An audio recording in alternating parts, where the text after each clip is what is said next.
I don't know. I pushed buttons, and again, I don't know exactly when it starts. So let me see if I can tell. Let me see. Let me see. I push the button, and then I'm smiling. Okay, and then, and I don't know. I don't know what it's broadcasting. Look at us. See, look at that. It transitioned the thing. It's bad. I bet it's gonna show us counting down. Well, look at this. Good thing we weren't talking smack. We don't talk smack that I don't much. know when it comes on. When I do this waiting room for everybody, Mm-hmm. I don't don't know when it starts to kick in. So it's a little awkward because I don't have like a beep beep beep boop on Mm-hmm. YouTube or anything like that. It just kind of like goes when it decides to go. So Mm-hmm. whatever. Hey, how's it going, Ma? Good. Let's get out of this waiting room. Let's get on the elevator, Ma. Okay, let's get All of our on it. friends are here. Okay, Oh, Chandra's good. here, Devlin's here, Kelly's here, Lola's mother is here. All right, Sandy's here. This is a full elevator. Melissa's here, Kelly's here, What? Stephanie's here. Coretta is here. Hey, Coretta. I don't remember seeing your name before, but then again, I don't know. This might actually require a couple of elevator trips up to the 10th floor. My goodness gracious. Hey, everybody. Right? Hi. Man. Hi. Hi, guys. We're going to need like an elevator operator. Is that what Amy's up to nowadays? Is operating the elevator? Amy? Amy Driscoll? Ain't doing. We don't see her doing much, do we? She's just standing in the elevator talking gas. Yeah, she does that. Gas about jazz. Mm-hmm. And there's lots of gossip about Joss this week, Ma. Hey, everybody, welcome back to the 10th floor. It's me, Matt. Hi, guys. Good morning. She got a mouthful of Meganex. Yeah, I ate my. And you're here, you're on the elevator, you're going all the way up to the 10th floor, and you're going to get off the elevator. You're going to take a couple of steps off the elevator. This huge group that's contingent behind us. It's going to get off of the elevator. And if you look to the left, you're going to see the bench. And when you know what you can see at the bench? Michael and Carly. Talking. I hate you. Yeah, you're not so bad after all. Maybe I'd have done the same thing. Maybe I'd have done the same thing. I can only hate you for only 3 calendar days out of the month, Mom. Mom. Oh, gosh. See, and people say that we're overwhelmingly positive. They call us cheerleaders of the show. And here I am making fun of Michael. What's wrong with me? Mom? Yeah, we don't make ugly fun. No. We make it fun. That's what we say. That's what we say here in the 10th floor. Hey, everybody. And if you look over to the right of the nurse's station, you can see at the nurse's station, Terry freaking out because she doesn't know what to do. She I does think that know was what more to do. last week than this week, but we didn't really get to talk about it.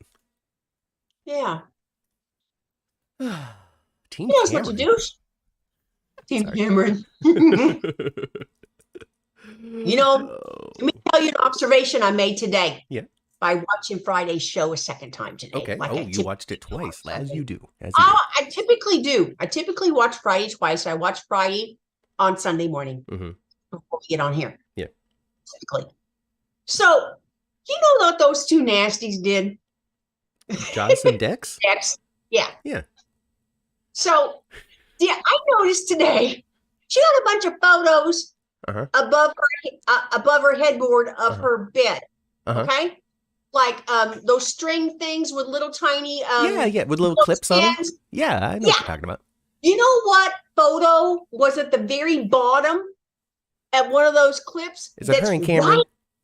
Yes. Oh my goodness. Well, they're still friends. He's still my best friend. We've still been friends my whole life, even though I shattered his heart into a million pieces. So if Dex would open his eyes and look up, he'd be face to face with Cameron, the real love of his life, just looking eye to eye, like staring longingly into Cameron's eyes when he's giving Jocelyn the business. That's just dirty. So, Matt. Yeah. And I'm talking about prop Matt, not our Matt. Oh, props Matt. Yes. Matt. Remember prop I Matt? I do remember props Matt. Props Matt, General Hospital props master. I don't know if he's the master, but he was the props representative that was there for our tour. Passionate man. Grew up on that set. His dad used to work for GH. Grew up on the set, knows that set so well. Yeah. Talked to Matthew and I quite a bit. It's all right. The stream dropped for just a moment. Okay. But it's going to catch right back up here on YouTube in just a second. Okay. So, another thing I noticed on the set. Yeah. And I wonder if they get kickbacks for this stuff. know how Dyson has a fan that's a circle kind of thing, like an oval kind of thing? Yeah, that kind of that move. It doesn't have the blades, right? It just kind of moves the air. Yeah. Yeah. And the fancier ones, it can be a fan or a heater. Oh. The fancier ones. Okay. That's in her room too. She got lots of money. Well, I wonder though, is Dyson paying for that product placement? Oh, it is a soap opera. That's how they made the money, right? Way back when and now and today, when they need to remind everybody about Shriners Hospitals for Children. I just wondered.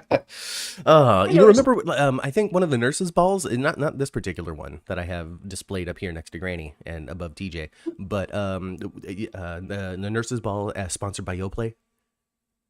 Yeah, Yoplait yogurt presents the nurses' ball. The nurses' ball, sponsored by Yoplait. Mm-hmm. And your front, we're all here. Another one that was like really, really knock you over the head. I remember they did like a healthy heart thing where everybody wore red. Yeah. And it was sponsored by Campbell's Soup. Sponsored by Campbell's Soup. Campbell's Soup. Campbell's Soup. Oh my God. I like hit over the head with a can of Campbell's Soup that day.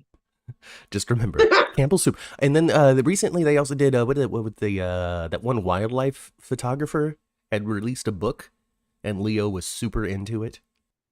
Mm-hmm. And then they had they had a gallery opening or something that Trina was responsible for. It was like her big first gallery thing, and Ava was so proud of her.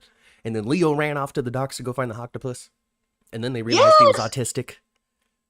And that's when Roger Howarth realized that his character wasn't autistic. Yeah, we got a little bit of Roger this week. That was awesome. Oil of Olay. Chandra says what 1 year it was oil of Olay. Oh, goodness gracious. Well, it's a right demographic for oil of Olay, that's for sure. Isn't it though? Melissa says they should do a show of ad campaigns at Ava's gallery to get funds. So yeah, just a gallery of old-timey commercials. Norman Rockwell-esque paintings. Mm-hmm. You know, but did she reopen the gallery or is that thing still closed? I think she reopened it, right? Just Trina's not working there. Sandy says she remembers Campbell's Soup sponsoring all my children.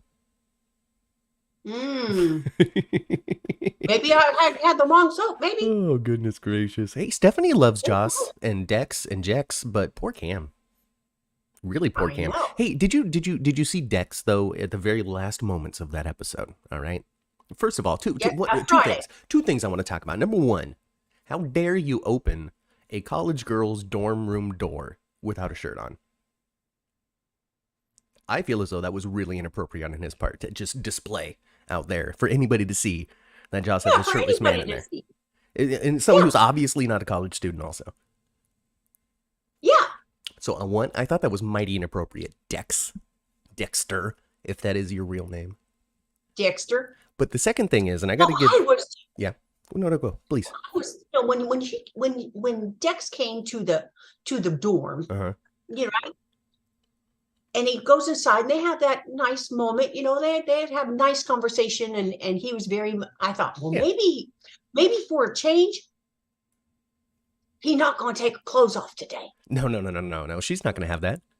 Oh my gosh. They're like little bunnies now. Yeah. And Jocelyn's going to get pregnant. Well, she might get pregnant. Well, since contraceptives do not exist in Port Charles, yes, definitely. She's been pumped so full that she's going to, oh my God, that she's going to be very, very pregnant very soon. Dirty Matt. My God, I'm so sorry. I forgot what hour it was. Anyway, now I tweeted earlier today, and I wonder if anybody else saw this, but I tweeted earlier today that Jocelyn is setting quite the precedent for herself. What is she going to do when she goes through a stressful moment and Dex's Wang Doodle is not available? Because anytime she goes through any sort of stress now, the first thing she does is bang Dex. Well, I guess she's going to have to go on Amazon and buy herself a friend. I don't know. Or find another human friend or something. I think we might be seeing the birth of a serial cheater, everybody. Right? Sandy says Joss will get pregnant and not know who the father is. I think at this point it'd be very obvious who the father was. Now give it another month. Who knows? Well, she did have sex with Cam about a month ago. Yes. Yeah, could be. We're just about to have 2 babies. We don't need another pregnancy right away, do we? But these two are bumping it every other day now. But what if she's got maybe she's on the pill and they're like doubling it up and all kinds of different stuff. Young people are smart and educated. She's got 2 IUDs. I don't know. Well, oh goodness gracious. Melissa says that she can always sleep with Nicholas. So, that's always a viable option. The biggest man-ho, my contribution, not Melissa's. The biggest man-ho on the campus, Sir Nicholas Cassadine. He will sleep with you and also pretend to sleep with you to cover up the fact that he slept with somebody. Exactly. Well, you can tell by the scenes we saw this week. Nicholas's exit is going to be soon. Yeah. Yes, 100%. So I don't know. So I remember saying something about the end of January. Clearly, we are toward the end of January, the shortest, longest month of the year. It's very strange how long we've been in January and how fast it's gone by as well. For me, at least. Anyway, so yeah, I mean, it's pretty much this week is going to be his last stuff. And now he also refused to film those final episodes because of an illness or something. I know. I think the only illness he had was pissed off. Pissed offitis. He had pissed offitis. Yeah. Little bruised ego. Yeah. Bursitis. Bruised ego bursitis. So I would say yes. That is what happened. I don't know how many more days of Marcus Coloma we're going to get. But you're right. They are setting the stage for that departure-oni. They sure are. He said, "One more time, Nicholas. One more time. You defy me, and that will be the last thing that you do." I know. Ooh, Uncle Victor. What a horrible man. He's giving the castle to Ava. I know. Why? Because he probably wants to be her next suitor, too. Oh, goodness gracious. She's going to be busy with Austin. Nicholas in a Cartman voice says, "Melissa, screw you guys, I'm going home." That's funny. That show is still on, Ma. That show is still on. They're still making Comedy Central episodes. I think it's the last season for South Park on Comedy Central. They're going to go to Paramount Plus exclusively after that. Oh, are they? Well, then they can say more dirty words. Well, they can say as many dirty words as they want. Yeah. Yep. Yeah. Hey. It's like, well, see, GH wouldn't change any content if it went to Hulu. I think it would stay exactly the family-friendly, PC nature, whatever it is right now. You think if so? It went to Hulu. Because Hulu didn't he? Didn't he? Yeah, didn't he? Or if it does change, it'll be a slow progression of change. Yeah. And since they're not so far behind or ahead or whatever it is, like Days of Our Lives, like any change from a switch to Hulu would come in 2 months rather than 6. Yeah. Speaking of Days of Our Lives, Ma, they killed off one of their legendary characters this week. Really? Yes, they killed off Marlena. Really? Yeah. Marlena been on there forever and she ever. got poisoned or something, died on the roof. She was the one that was the devil for a minute. Yeah. Hey, Irma, welcome to the show. So she, they killed off Marlena this week on Days of Our Lives. Spoiler alert, but I think everybody knew that was coming. It was a budgetary decision. I think they're getting rid of John too. It's one of their oldest super couples that they've had, John and Marlena. Oh, wow. And Mr. Aniston just passed away. Yep. So, from my understanding, it was a budgetary reason. It was like all my children saying, "We really want to continue, but we just can't afford you anymore, Susan Lucci." Yeah, but you know what? Back then, when that similar thing did happen, but they gave them, and I think with GH as well, they gave them all an opportunity to take a cut and pay. And she always took it. And I think she actually spoke about that recently. I want to say, I don't know. I don't read the soap news like I should as a podcaster. But I think she recently talked about wanting to just being on All My Children for its entire run practically, and how it was important for her to stay on it because she just loved doing it. It wasn't necessarily about how many dollars she was making year after year. It was just loving stepping on that stage and being Erica Kane. Yeah. And I bet her and what was her husband's name? Helmut? Helmut? I'm sure they sure had plenty of dough. They didn't need that General Hospital money all that much. Listen, if you're once you hit $1 million, if you're wise with that $1 million, I think that's enough. Now, I'm talking back when she was in the 70s and stuff. Nowadays, it's probably take $2-3 million. Mm-hmm. But whatever. Yeah. Just invest it wisely, I guess. And if you ever have any questions or concerns or thoughts about what can I do with my career? How can I take that next step up? Or maybe I'm feeling a little down about where I'm at right now, and I just need to, feel good about myself. You know who I would call? I would call Chandra. Absolutely. She's going to give you the solution. Hey, Nikisha. I thought of? And I thought something Larry said last week. What? Maybe when you talk about insurance on actors. Yeah. Larry Flick was talking about how you have to insure your actors. Basically, that covers the network in case of a disaster. They still then Lloyd's of London or something will give the network a bunch of money for any sort of revenue lost because of an actor issue. Yes. Now, he said that General Hospital would never employ Steve Burton again because of insurance. He was talking about it was Tyler Christopher. Yeah. He talked about Steve Burton a little bit. He talked about Steve Burton. He said that Burton wouldn't come back just because more because of the vaccination situation. More of a burned bridge with that particular production studio type of deal, rather than a uninsurable situation like Tyler Christopher, who fell off of the show because of alcohol or whatever it was. It's alcohol. Yeah. But I just thought he mentioned something about Steve not being really I don't easy. remember. He might have. But anyway, Days of Our Lives is willing to pay it. Yeah. I think that Steve Burton is insurable. I just think that he might have stepped on a couple of Disney toes or something by refusing to do the vaccination. However, I don't know what the future holds when it comes to that particular political issue. All kinds of stuff has happened recently when it comes to regulation and requirements on set in Hollywood, across the nation, when it comes to vaccination and masks and all kinds of stuff. So I just don't know what the future of that particular scandal will be, because as time goes on, it's going to be less of a problem that you're unvaccinated. So I don't know. Well, I don't know. Even though COVID's never going to go away. Right. And this feeds in with Steve Burton as Jason on GH, and then also talks about Marlena, who just died on Days of Our Lives. The chat overwhelmingly agrees. Dead never means dead. So sure don't. So clearly Victor Cassadine has Schrodinger's Jason. He's both alive and dead in Greece until the show decides one way or the other. Exactly. Because that dang Uncle Victor got himself a whole stockpile of people. He's got Stuart Chandler. He's got David Hayward.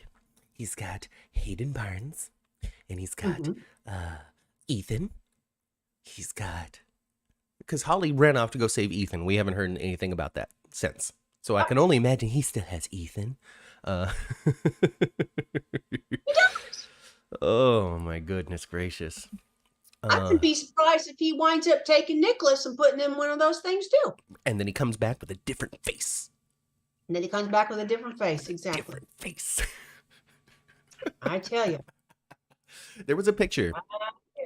There was a picture, Ma. There was a picture that was a very grainy picture. It was like really old security footage graininess. All right, just imagine grainy security footage where you can only see the suggestion of people's shapes and what they might be wearing. All right, but there was a picture on set of some sort of fancy ball, maybe the wedding for Curtis and Portia. I don't know, but there was somebody there that they're like, who is this? Who is this person we cannot recognize? Is this Drew? Is this Drew or is this Tyler Christopher? I can't tell. Oh my goodness. I don't know. But would it be that fast? I don't know. Well, I just don't know anything. I don't know anything, Ma. I don't know anything either. I don't know anything about nothing. Ugh. Hey, Melissa reminds us that Esme met Heather. Yeah, she sure did. I was a little bit scared of her already, too. I would be, too. You know, I mean, there was a lot of quick and very heavy investment. Just how I mean, we're going to be best friends in here. But then, you know, I guess that means that Heather doesn't have to break out and steal a baby, thank God. Unless Esme has the baby and then Heather breaks out to steal the baby, but she steals the wrong one. No! That could have happened, Matt. No! Ma'am, if we have a switch baby, please don't make it 2 years. Please don't make it 2 years. Can we just... I want to avoid it entirely. Like, we do not need to switch these babies. Please, let's not switch these babies. Can we just have the pregnancies themselves be the story and not... Now I'm raising the wrong child? Because I mean, I understand this is soap land. And I understand that there are soap tropes. But we do not have to rely on them so heavily unless that is what ABC is demanding. You're going to get these two characters pregnant, and they're going to have the babies at the same time, and they're going to trade babies. Figure it out. Look at how I'm stuck. Look at you. That was funny. You see, it's become a bit. It's become a part of the show now. It's like, when's Mom's video going to spaz out? I hope so, Kelly. I hope Lucy shows up in the nurse's ball. It won't be. It will be weird to watch without Lucy, I think. Right? She has to go, ladies and gentlemen, welcome back, ladies and gentlemen, to this next segment of the Nurse's Ball. And ladies and gentlemen, we've been having such a great time here, ladies and gentlemen, with the new outfit that I'm wearing, ladies and gentlemen, from the previous segment from before, ladies and gentlemen. And now, ladies and gentlemen, it is my pleasure to, ladies and gentlemen, introduce to you our next act, ladies and gentlemen. Please welcome Elizabeth Baldwin. Yeah. and then her dress has to have some kind of wardrobe malfunction. Always. And then there's gonna be some sort of tragedy. You know, some sort of thing is gonna happen. Always messy. You know, little Hudson West is gonna push past his programming. You know, Brooklyn's gonna get Chimera. Remember that? Yes. The Chimera. Sliced in the throat, you know? Mm-hmm. Maybe, there was one nurse's ball where, like, Michael took over ELQ. Mm-hmm. What if Willow's baby dies? Well, gosh, that'd be 2 for 2 for Willow. That'd be so sad for her. I don't know, Double C. And Willow raises Esme's baby. Why would she do that? Willow's just like, I always have to replace my children. If I lose one, I have to take somebody else's. Whether it be Nell's, whether it be Esme's, it doesn't matter. I just need a replacement baby. Right? Oh, I don't want her baby to die because we already had. I'm not over Liam dying a year ago. Yeah, we're good. We're good. We're good on the dead babies. I am for Willow dying. I mean, not like I'm like, yes, let's do it, because I recently criticized somebody for being like, I hope these characters die. But but it would be good for the story. I think it would be an interesting left turn for the story. It would be on course with Michael's history, and it would be a surprise. Because my immediate assumption is everybody's going to be okay. So if we don't have everybody okay, maybe it'll be extra fun. I think she's going to be okay. I don't think Willow's going to die. I don't know, Ma. They've been dragging this bone marrow thing. What if Nina isn't a match? Nina's going to be a match. See, Laura Wright went on Twitter and she said, you think you know how this story's going to go? You don't. All right, so she didn't say it like that, but that was the sentiment. Well, what? I like to be tricked in the soap opera land. I like it. Because, I'm not going to be right anyway. About anything. I hope that they don't take that route, Melissa.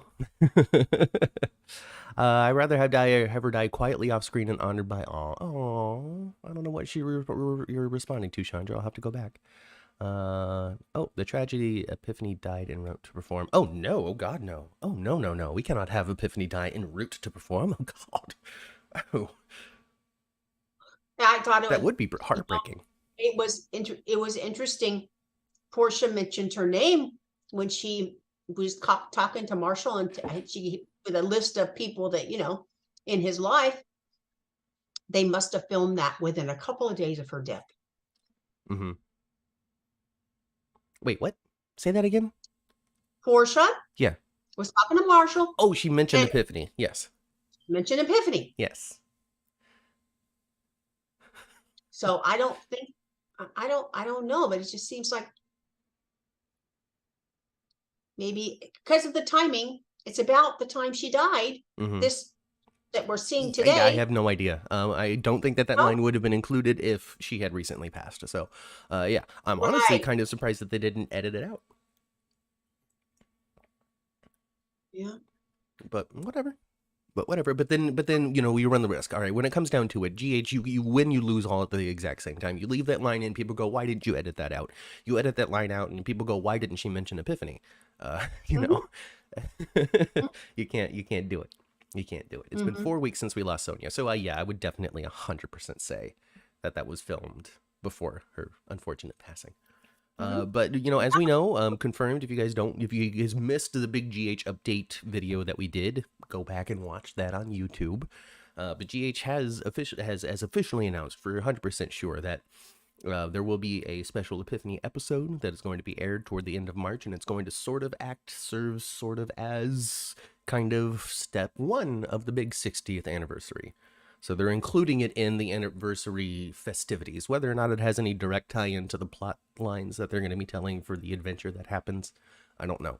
But it's a part of the celebration, is also celebrating Epiphany and Sonia Eddy. So I'm not exactly sure what we're going to be getting out of this episode, because a little bit more details have come out since we did that video.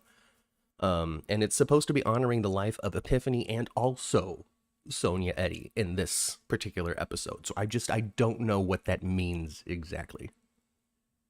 Oh, that's lovely. So I don't know. Maybe are they going to take some clips of her personal life and be like, well, this is what Epiphany did outside of the hospital. I have no idea what it's going to look like. Yeah. So yeah, it'll be a bummer. Stephanie says Portia's mention of Epiphany hurt, but I get the storyline. I mean, yeah, in the world of Port Charles, in the world of General Hospital right now, Epiphany is alive and well. So it would make perfect sense to mention her, and while you are listing the people in Marshall's life that matter to him. And my godmother, Robert Gossett. Did he win the Emmy last year? I don't think he did. Maybe he should this time. Maybe he should. That was so good. Powerful. His reaction was powerful, and it completely made sense as well. Totally. This to Mima. I know that Mima. What are you, my grandmother? To me, Mima. I'm from Texas. Well, I knew people from Texas. Actually, Mima and people. That's not a Texas thing. No, is it not? I only know a Texan person that says it. So whatever. Who cares? Yeah. Okay. And then Sheldon, the Big Bang Theory, he's from Texas, and he had a Mima. Anyway, who cares? Doesn't matter. You call your grandparents whatever they want to be called, all right? They decide, or you come up with a cute nickname, and they are like, fine. But then sometimes you have uncles that don't like it. I'm just plain old grandma. I wear it like a badge. No, grandma is fine, all right? This was grandma until you became grandma, and then she became granny. That's right. She graduated. And yes, and if I live long enough and have the blessing of great grandchildren, then you'll be granny as well. Heck yeah. Absolutely. Heck yeah. I'm wear that. It's a big old badge too. It's gonna be super great. Let's see here. I had an uncle that we called Uncle Don because he liked it better than Unky Donnie, which is unfortunate. I would have appreciated Unky Donnie, but whatever, that's fine. That's fine. Hey, Shakira. Shakira's here, Ma. Hey, Shakira. Hey, Shakira. Shakira Pickens. Oh gosh, what else is people saying? Oh, Chandra says that she hopes that Louis Gossett, is that his name? Whatever. No, No, Robert Louis Gossett. Gossett's his brother. Robert Gossett submits that for the Emmy reel. It's really Oh, unfortunate that such great stuff is coming in January because there's 11 months to forget about it, which really yes. sucks. So hopefully the actors are really like taking note and like flagging whatever it is that they want to include on their reel, because there's plenty of time for us as an audience to forget about the incredible moments that we got from Britt, from Liesel, from Marshall, from all of these characters. Sasha has been great. Like, I really think that people have been really bringing it performance wise. You could say what you want about pacing, about story, about the actual lines that are coming out of their mouth, and whether or not you hate that the writers. But I think that these actors have really been nailing it. I cannot pick somebody who has had a bum scene. I can't think of anybody that's really, like, I even always believed Marcus Coloma. All right, I didn't have a huge detachment from Coloma's Nicholas like a lot of other people had. I was able to appreciate it. I saw what he was doing. I appreciate it, and he was on for a while. After a while, folks, they grow on you after a while. Get used to them. Right? Yeah. It's so interesting, Ma, because you'll have to go back at some point to read the chat once it gets uploaded on YouTube, because the chat replays on the replay of the YouTube as well. If you give it a minute, it takes 15 minutes or so for YouTube to kind of put everything together once we're done broadcasting. But you got to go back, you got to read some of the stuff that gets put into this chat by Kaiwan, because every once in a while it's like really on point and you can tell what he's saying, and then other times it really seems like he's doing voice to chat, or voice to like he's telling Siri to like play the Beastie Boys and stuff. It's just an adventure when it comes to Kaiwan, and he just litters sprinkles all through the chat all morning long, and it's fun to just see what he's up to. So if you're an audio listener, come check out the YouTube at some point. Because right now, I'll tell you, Kaiwan's latest contribution. Well, I want to hop in the morning, lollipop in the morning. What is this person trying to say? I'm not sure, but I'm going to assume they're trying to talk about Mason and lollipops. Yes. Let's talk about that. Okay. So let's talk about that. Yeah. Okay. Mason, for one thing, he don't even know who he's messing with when it comes to the child of Georgie. Okay. No. He might meet a match with Georgie. Just Georgie herself. Yeah, Georgie herself. He don't even hardly She's need gonna kick him in the shin and run away. Right? Or like grab the lollipop and turn it around. So the thing is, all right. Yeah, okay, yeah. She's gonna stab him because all right. So she's a Scorpio kid, ungenetically or whatever, but of the Scorpio family. Yeah. All right, So she's gonna jab him in the eye with the lollipop. She's gonna kick him in the shin. She's gonna turn around and run, and then she's gonna pull out her phone because she has a special emergency app that she built herself to automatically dial the police, as she is the best of both worlds. Yes. Yeah. She's a little spitfire. Oh, I can't wait for that. Frank Valentini, I know that you find inspiration from the 10th floor. All right? I know it. Every once in a while. Okay, we're wrong so often because you like to make us look like fools. But when we're right, we're right. We're right. So, I couldn't figure out. Okay, so Mason, or maybe I just didn't, there was nothing for me to miss. Mason said that Austin did not treat the last person they told him to treat, which was to kill that person. That's the only thing I think of. He's been told guilty. But who was the person? It wasn't on screen, I don't think. I don't think so either, unless it was Ava herself. But I don't know, because I guess maybe that will be the case, and we'll find out next week. But as it stands right now, no, and I personally don't know. I don't think that they showed it, but they were pretty clear as to what happened, though. They sent him somebody to treat, and he sent them to another doctor because it wasn't a part of his specialty, and he's not going to play this stupid game anymore. Like, for example, something that they had him do several months ago, because this is a very, very, very slow story. But several months ago, when this thing started to be introduced, Mason showed up and said, hey, there's a dude in the ER you need to go deal with. And he's like, I'm not the ER doctor. Go talk to the ER guy. Nah, this needs your special touch. I'll work on it, Mason. You're getting there. So he had to go and do it, and it was like some sort of gunshot wound, which if the regular ER doctor had treated, he would have had to have reported to the police, which Austin wouldn't have done. So, I don't know. Melissa doesn't think that they wanted Austin to fix the person, just fix them, but it was beyond Austin's expertise, my contribution, beyond Austin's willingness.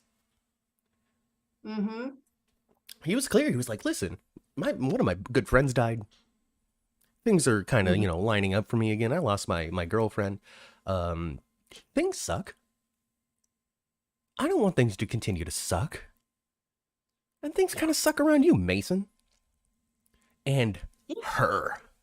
And her. And I'm not doing what she says no more, is basically what no way, no how. See ya. Taking any more orders from the boss. The boss being... I want it to be Olivia Jerome. I think it could be Olivia Jerome. I think with Ava's reintroduction to this plot line, the likelihood of it being Olivia Jerome are a little higher than they were before. They recently mentioned her name. Just, as GH does, to remind you of people who have come and gone. Yes. So I wanted to be Olivia Jerome. One, because it would be tasty to have Ava and Olivia back on screen together again, especially since, they were sort of opposed before. See, here's the thing with me when it comes to Olivia Jerome. I started watching at the very tail end of that story. I only saw a flashback of Julian with a knife in an alley with Alexis. I didn't actually see that, but I saw enough of the aftermath to see the flashback of the thing. So I have no idea how Ava and Olivia get along. I have no idea how they are together on screen, if they even did anything on screen together, because Olivia was supposed to be in the shadows.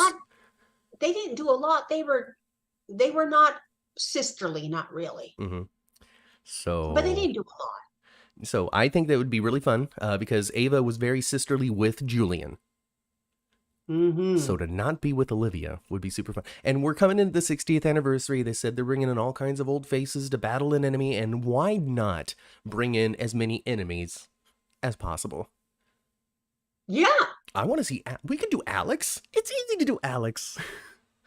It is. It's super easy. We can have Alex. We can have Olivia. We can have Victor. Victor's already there. Cyrus could get out of jail. We got Heather and Ryan just terrorizing us up a storm. This is going to be 2 months after the wedding of Portia and Curtis, which is going to be a huge disaster. So who's going to be a villain after that? Is Portia going to have a mental break? Is she the one with schizophrenia the whole time? Who knows? I hope so. That would make her a little more interesting. They could have a Helena tape. You're right, Melissa. Helena. Can you a Helena hologram or something? Like Victor wheels out. Wouldn't that be crazy? Wouldn't that be funny if she popped up like Princess Leia? Help me, Victor. You're my only hope. I want the 60th to explode, says Stephanie. I do too. Ava and Angela will woman LOLR. Who is it, Jerome, all the government? See, Kaiwan, I have no idea. I don't know. But I know that you're passionate about the show, and I love that you're watching. Yep. Julian was so much more associated with Olivia. Olivia and Ava should be explored, says Chandra. So yes, I agree with you, Chandra. And I think the fans would love to see it too. And there's also a Twitter account that's completely dedicated to Olivia Jerome. Like whoever runs that thing, big fan. Ooh. Of Tanya Walker? Tanya Walker. The first time Olivia was on, I don't remember her. She was the original Jerome, right? Like she was the first Jerome representative of the family. But it must have been a time when I wasn't watching. It seemed like an 80s thing. Because I do not recall the Jeromes until Julian popped up. Right. Because in the 80s, that's what it was, just spy crazy. In the 90s was gangsters. The 80s was spy. So I would imagine that there was a long line, a litany of enemies that Felicia, Mac, Robert, Anna, Holly just kind of went through over that decade. Yes. Faisans and Jeromes And and Ryan. Cassadines and Chamberlains and blah, blah, blah, blah, blah, blah, blah, blah, blah. Yeah. So, yeah, it sounds like Olivia Jerome was a part of that just rotating Indiana Jones boulder of just spy destruction that they were constantly running from. And then I guess they decided to bring in Julian, and they're like, well, wouldn't it be interesting if Olivia had a brother? Huh? And now he's antagonizing Sonny. Mm-hmm. Yeah. I still want to call Olivia Alex Olenov from her One Life to Live days. Well, that was she. I love that character that she. So played you know Alex Olenov much better than Olivia Jerome. Way more. Okay. Way more. Did she use Cuckoo for Cocoa Puffs on that one too? It's so funny you say Cuckoo for Cocoa Puffs because I think Chandra called somebody Cuckoo for Cocoa Puffs at the beginning of the thing. Look at that. Chandra, me and Mom need to just hang out because we're just all kindred spirits. Yeah, we do. You need to come to a convention or something. Everybody here, everybody in the chat. Let's all go to Nashville. Let's all go to a GH convention here in Los Angeles. Let's hang out, We'll find the 10th floor of a building somewhere. That. We'll hang out on the 10th floor of some tall structure somewhere. Huh? Yeah. We'll figure it out. That'd be fun. That'd be fun. Carlo Hesser is still my favorite ever. I don't know who Carlo Hesser is. Carlo Hesser was connected with Alex. Oh, okay, well, what we got to do then, Mom, is once James Lott Jr. Comes back from his trip that he's taking, and once everything settles down in his personal life with this recent loss, we'll have to see if we can all get together for one of his One Life to Live retrospectives, and we can talk about some of that stuff. That'd be fun. Yeah. Alex and Carlo Hesser called Nina that. Oh, yeah. Chandra called Nina Cuckoo for Cocoa Puffs. There we go. Oh, goodness. Olivia tied Ava up. Olivia threatened Ava. So, yeah, I guess they're not friendly. No, they're not friendly. So, regardless, I think that Mason has been working for Olivia Jerome. I know that she's in jail or something, but clearly in Port Charles, it's super easy to get word out. Or even in Heather's case, I can leave anytime I want. Yeah, pretty much. Getting out of here is not the hard part. Getting back in. God, she's so good.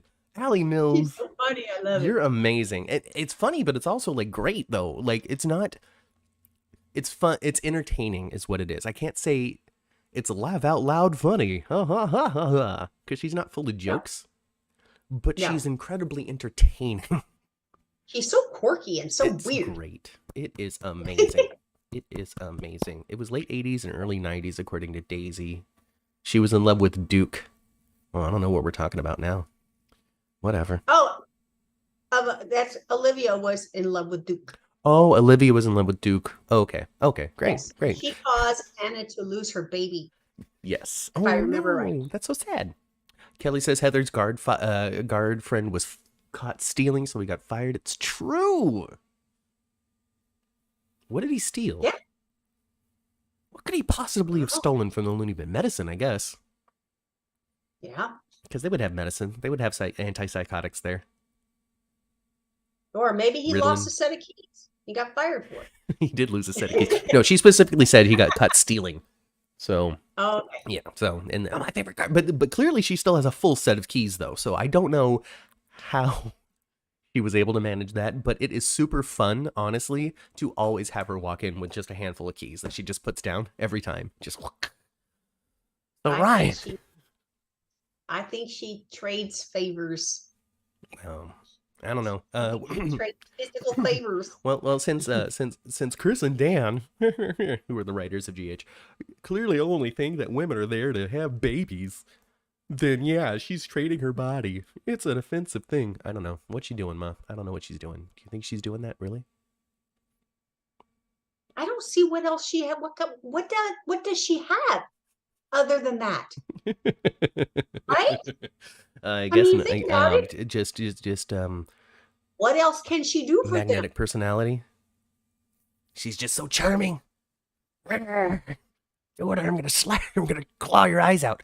Oh goodness gracious! Hey, Ma, while we're talking about crazy people on soaps and being super charming, do you remember the character Shiloh? I sure do. Of course, we remember Shiloh. We talk about Shiloh all the time. Uh, so last night so I wasn't feeling very well yesterday, so I slept all day, which means that I was up until like 3 a.m. Because after I felt better, a little better, I was up super late, and so I was watching an episode of Smallville, which is an old TV show about Clark Kent.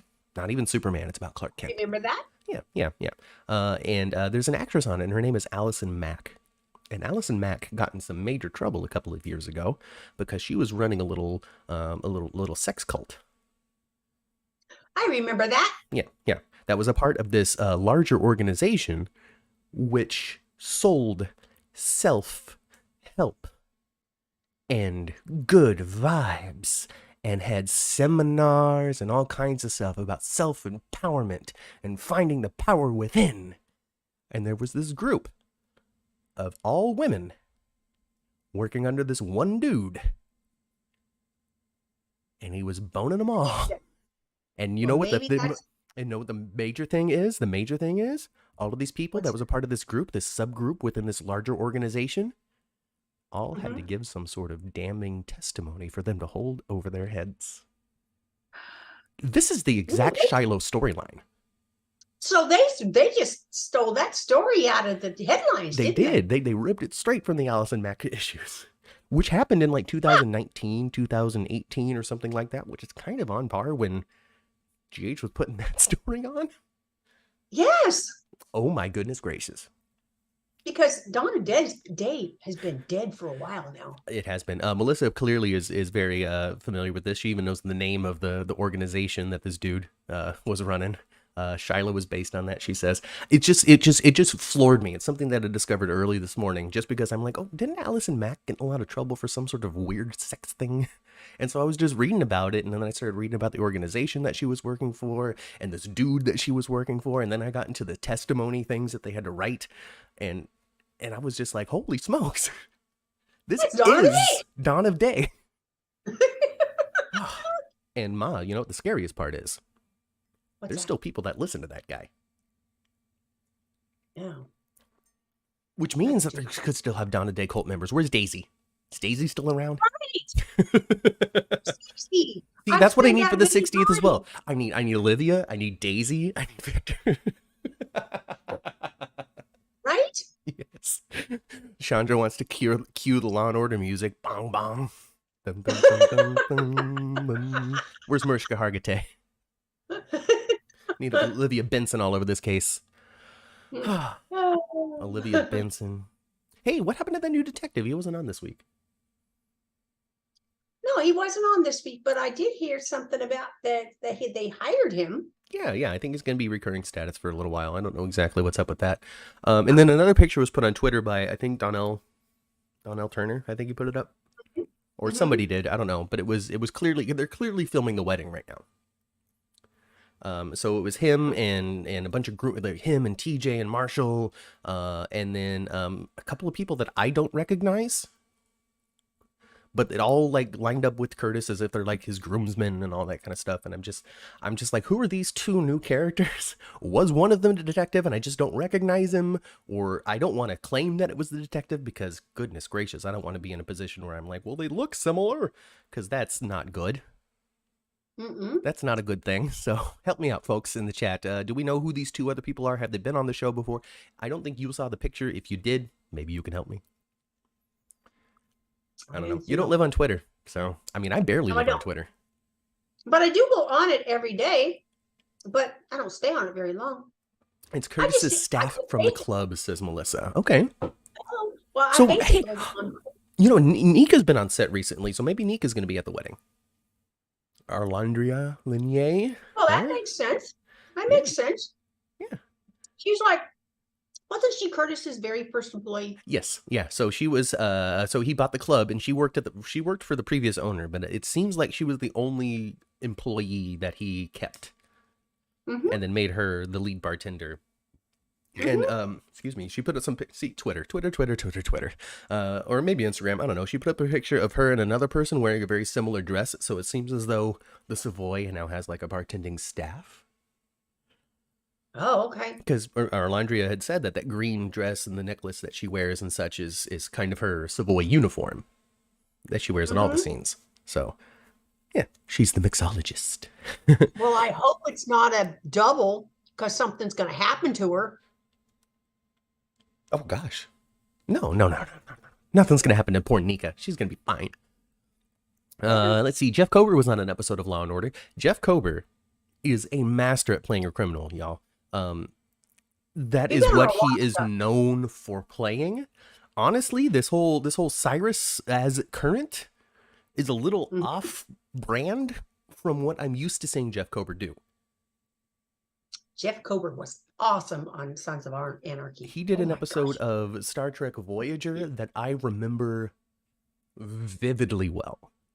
And I know I'm a Trek nerd, but for me to remember an episode of a franchise that has produced 60 years of content, like General Hospital has, to remember something crystal clear that happened in one 42-minute presentation of something that I watched when I was 16 years old just speaks to the immense power of Jeff Kober. And you also have to remember, he played an alien, which means he had all of that Star Trek shit stuff glued all over his face. So it wasn't super recognizable. You could tell from the voice. You can tell a little bit in the lips. You didn't see the episode, so you don't. No, but you know the Star Trek makeup. I know Star Trek makeup and how they use a lot of prosthetics and stuff. Yeah. And it would be they could obscure his face a lot, where you could, but they can't change his voice, not really, unless they purposely change it with some kind of. So in this he had all this alien stuff glued on him, so you really couldn't see, oh, this is Jeff Kober if you were just to watch it. You would have to hear it, and you'd see it in the presentation of the episode. And he played a dude who, well, I guess Cyrus is a little more on type now that I'm thinking about this Voyager episode. He played this dude that was a murderous criminal, and he got in a prison fight on the ship, and they took him to the doctor. And the doctor found a problem with his brain. He's like, oh, well, this thing is detached from this thing. Let me fix that while I'm here. And he fixed the dude's brain. And as it turns out, fixing that thing gave the dude a conscience. He didn't have a conscience before. And so he wakes up from this surgery going, what the hell did I do with my life? Holy crap. Yeah. I horribly murdered all of these people. I've been a terrible blah, blah, blah. And then the rest of the episode is about him dealing with it and trying to find forgiveness and peace within and all kinds of stuff. Really, really, really good Star Trek hour. And I just remember that episode so well because of Jeff Kober, not because of Kate Mulgrew from Ryan's Hope, but because of Jeff Kober. So again, big fan, have been a big fan for a long time. I don't know. Good stuff. Yeah. Good stuff. Hey, Mark.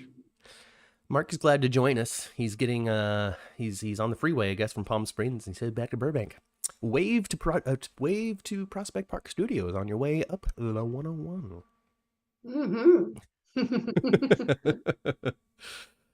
He played a good guy in Big Sky. Well, Jeff Kober was on Big Sky, was he?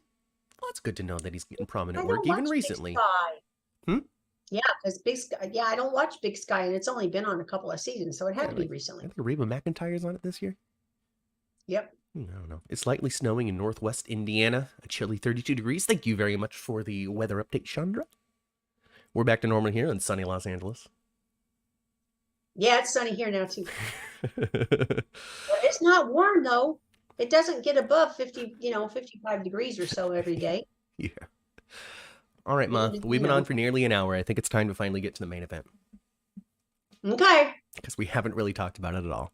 I didn't realize that the show was so action-packed with other story. Because it really did feel like it was the Nina Carley week. It was the Nina Carley week. It was, so the confrontation, so it is all out now. It is all out. Willow has cancer. Nina sure is does. Willow's mother. Carly kept it a secret. Carly lied in circles around it for months, trying to keep Drew off the case. Everybody knows everything, all right? But it has changed nothing.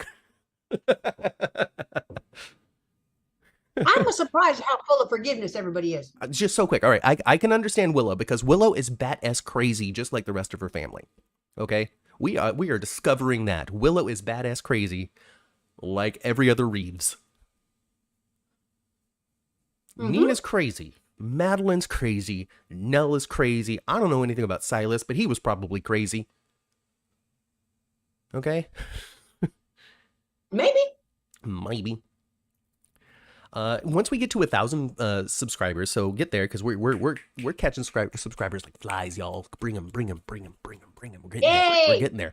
Once we get to 1,000 subscribers, we can do things like chat polls and super chats and all kinds of cool stuff that YouTube offers people that reach that milestone. So subscribe to the channel now. If you watch, just even if you only watch occasionally, help us get there because then we can make the show even better. In it, we would be able to do like chat polls. Which I can't do right now, so you're gonna have to do it. We're gonna do it Twitch way, y'all. All right. In the chat, put a number 1 for Carly, put a number 2 for Nina. Weigh in now, folks. And then after that, hit like and then subscribe to the channel. So 1 for Nina, 2 for Carly. What team are you on? 1 and 2s. Let's go. They'll get there in a second once the video catches up. In the meantime, I'm still hard on the side of Nina. I still think Nina has been horribly mistreated this entire time.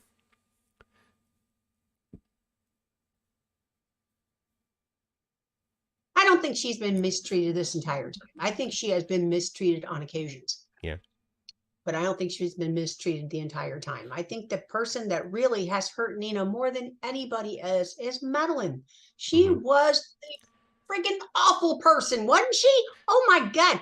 She didn't care about her daughter. She didn't care about her grandchildren. She didn't care about any damn buddy. Yeah. And Liesl was crazy for letting her raise Nathan. She could have given her to anybody else. Given him to anybody else. Yeah. It seems though Madeline was probably the best to Nathan than anybody else. But still, she wasn't capable of being too good. She's an awful human being. Oh my gosh. But I love me some Carly, but not this week. But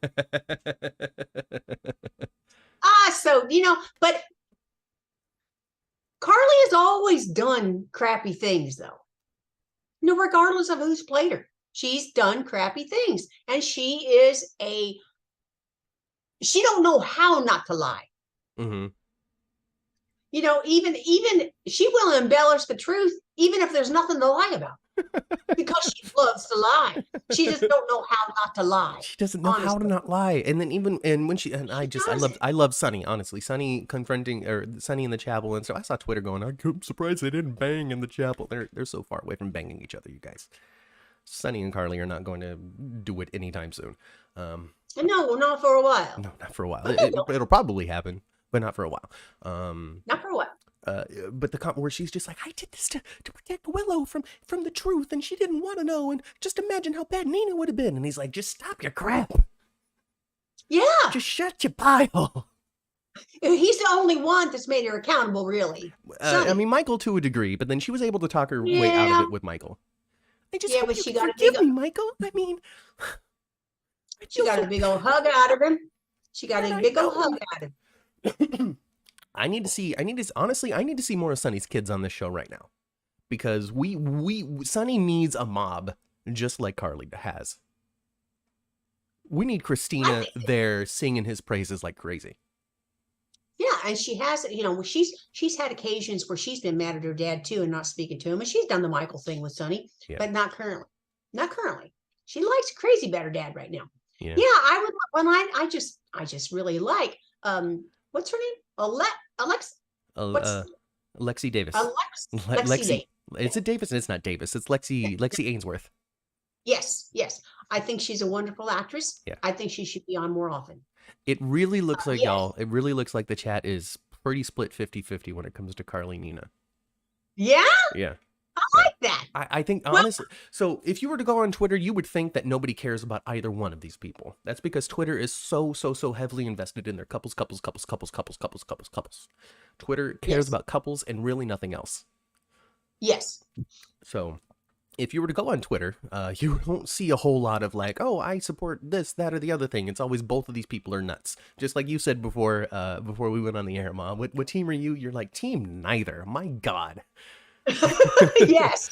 You know, and that might be where the show wants you to be as well. Like, we don't really want either one of these, like, both wrong. My goodness. Just the battling wrong. Grannies. And they're actually wrong for the same reason. Really? Yeah.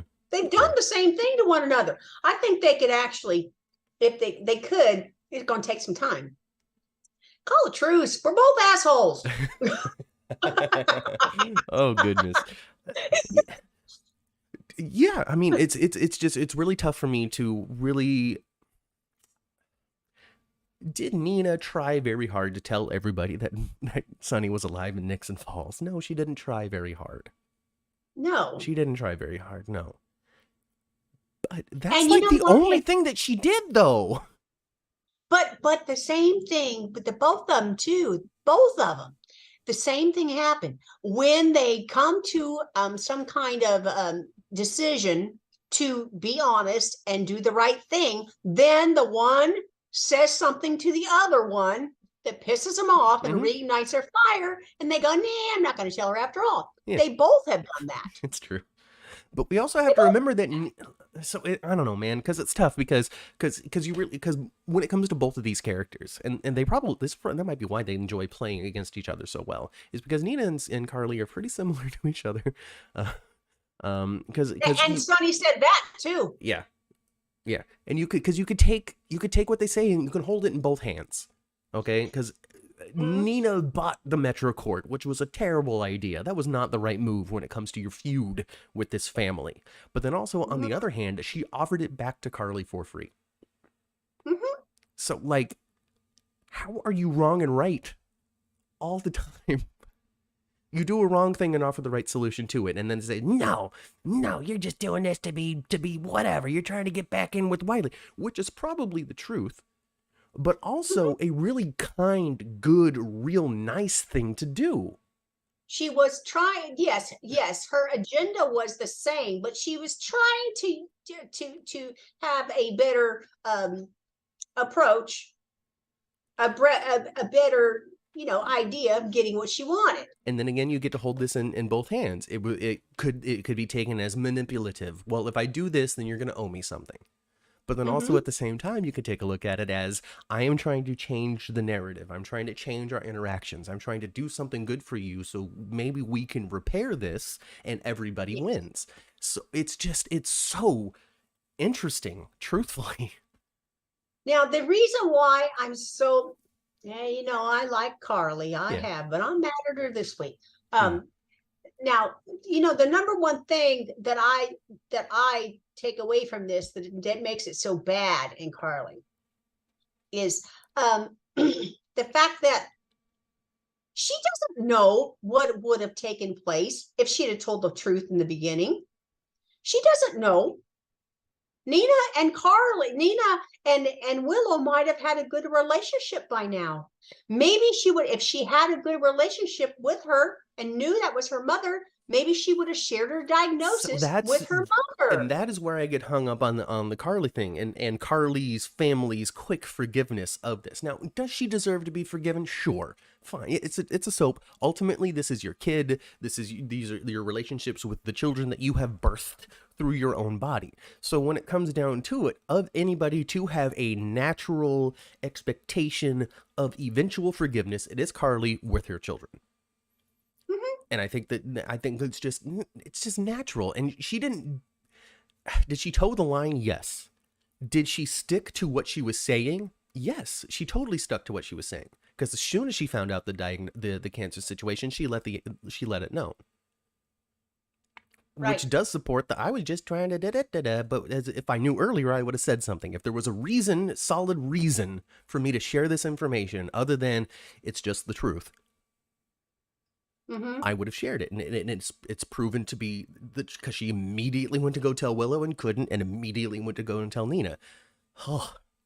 But then, again, what you had said, if she had said something earlier, then Willow would have had a chance to at least tell Nina. Because when it comes to the bone marrow leukemia thing, that isn't a secret. I would say that's I don't want to say that's common knowledge, because I don't want to assume that everybody knows the basic things like that. But I think that it's very accessible, reasonable to think that a nurse knows this. And Willow's a nurse. So, my God. Right and wrong and wrong and right and right and wrong and wrong and right.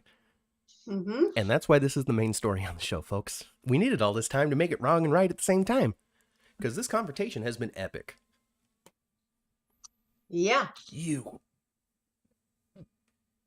B-word. Yes. Ooh, she's. And then this week, Mama, Cynthia Watros, going on national TV without a stitch of makeup on. Yep. Wow. And you know what? That just added to the incredible vulnerability of the moments too. Because I was watching that thing. I don't think about this stuff. I don't think about beautification. I mean, you guys can't see the detail here, but this is very, very, very scruffy. It just doesn't come through in the camera. So when it comes down to it, I don't think a lot about beautification. You know, I've got a very basic hair style. My lighting's terrible. I'm very pale right across here. I could probably put something on my forehead to take care of this, but I don't think about that. I don't really care about it. And so I'm watching Nina and I'm like, what is different about her face right now? There's something different about what is happening here. And it wasn't until I was on Twitter later that I saw that she wasn't wearing any makeup. Very minimal makeup. Very minimal makeup, just to keep the shine from the lights off. But there was no color on the lips. There was no eyeshadow. There was no eyeliner, nothing. It was just as close to as natural of what Cynthia Watros looks like as possible. Yep. Added to the vulnerability, made perfect sense, and also goes to show, at least I think, the dedication that Cynthia Watros and the crew put toward trying to create a very real situation, a very real reaction to this news, the heartbreak, especially since she walked into Willow's room with so much hope. Yeah, she did. Like, this could be the thing that changes everything for my life. I'm not even thinking about Wiley in this moment. I'm thinking about my daughter. Right. I have another alive daughter. I have a chance. I have a chance to be a mother. I have a chance to be a mother. And she's going to have an additional grandchild. And Wiley is really Willow's nephew. And the one thing that nobody can argue that has been the most important thing in Nina's life since the character was introduced has been her children. The most important thing. I went into a coma pregnant. I woke up without a baby. Bummer. Years later. I am with Valentine, who has a daughter. I'm going to throw everything in with Charlotte. You take her name out of your mouth. Yeah. Oh, good. And she really, when she thought Sasha was her daughter, they even have a very motherly daughterly relationship now. But yeah, she was all in. Sasha was all in. Sasha forgave her, and Nina forgave Sasha. Yeah, I mean, there was really nothing for Sasha to forgive Nina for. I don't know. I remember. So she was going to get married to Valentine, found out about this, and then blew it up at the altar. Yep. In front of everybody. Big confrontation, all that kind of stuff. And then Sasha because Sasha's a good person, had gotten to a point where she was like, I really feel bad about this. However, and she had told Michael that she wasn't actually Nina's daughter. Michael held on to that secret, everybody. And all kinds of stuff. And really when it came down to it, Sasha was immediately like, I am so sorry, please. Like, you mean much to me. I fell in love with you as a mother figure during this time. And it took a while, but they eventually repaired. And when we get down to it, we get scenes like Sasha and Willow together talking about stuff, and like Sasha being there and being like, listen, you should probably have this baby. You should probably have the baby and get well. you're thinking crazy, and I need you to stop. And this is what you're gonna do. Well, she did really get through to her. She did, and then got through to her. Because what if Sasha was Nina's the whole time, and she had triplets, Ma? Huh? Well, it could be. It could be. Honestly, I want it. I want it simply for the Michael factor. Because at that point, Michael would have been with all 3 triplets. Yeah. And Kiki. Yeah. That's the only reason. That's the only reason. And to give Sasha more. I'm sorry? You could have sister wives. You could have sister wives. and then Sasha, you know, and then Sasha gets more of a family. You know, she's got Gladys right now, and she's going to learn that Gladys is kind of taking all her money. But I know that doesn't make you're not crazy about that storyline, because you didn't, even though we want Gladys to stay interesting. Yes. We don't want her to do that. So what? It just sucks mostly because I'm tired of watching Sasha get raked over the coals. Like she gave us everything that she had last year. Mm-hmm. Let's give her a chance to smile, and she has a little bit. You know, she had that nice scene with Cody 2 weeks ago. She had that nice Christmas Eve thing. Yeah. I think that they're leaving the whole drug addiction story behind. It really feels like she's getting more just into a place. Huh? I would love to see a scene with her and Ryan just kind of talking things out, like she has been seeing him for a long time or something. I would love to see that. Not Ryan, the other guy. You know, his twin, Kevin. Yeah. I'd love to see that. Just as a little, you know, because I find I find John Lindstrom to be a really good psychologist actor. Mm-hmm. He's able to ask those psychological questions with the right amount of care behind it. Like it's good to watch. It is good to watch. The only thing I don't really appreciate, and they do this quite a bit, we've seen it a few times, when he hypnotizes somebody, it's just so weird. Well, I don't know. Yeah, that's because it's goofy. It's just goofy. Hypnosis is goofy. Hypnosis is goofy. Let's see here. What is it? Somebody said, "Oh, I hope Gladys wins a lot as a twist." That would be great. Like Cody is like, "I'm gonna throw this game for her so she can win this time." Because there's the Cody factor. And after everything that's happened, I feel as though Cody has decided I'm gonna be a good person.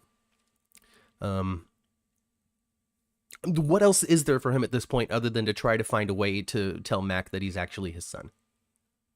You know? Like Cody has nothing to lose anymore.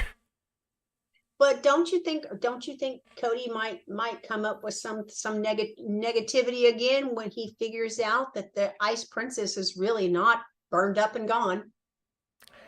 Maybe. Probably. We'll see. But in the meantime, he doesn't know that it exists, and there's nothing really keeping him unscrutable, you know, at the moment. You know, maybe... Or scrutable? I don't know. Regardless, unless, you know, Ms. Wu was like, hey, here's $1.5 million to be my ringer.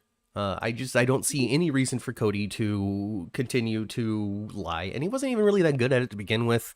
They weren't deep. He just was trying to get his hands on the Ice Princess, and that was really the extent of his nefariousness.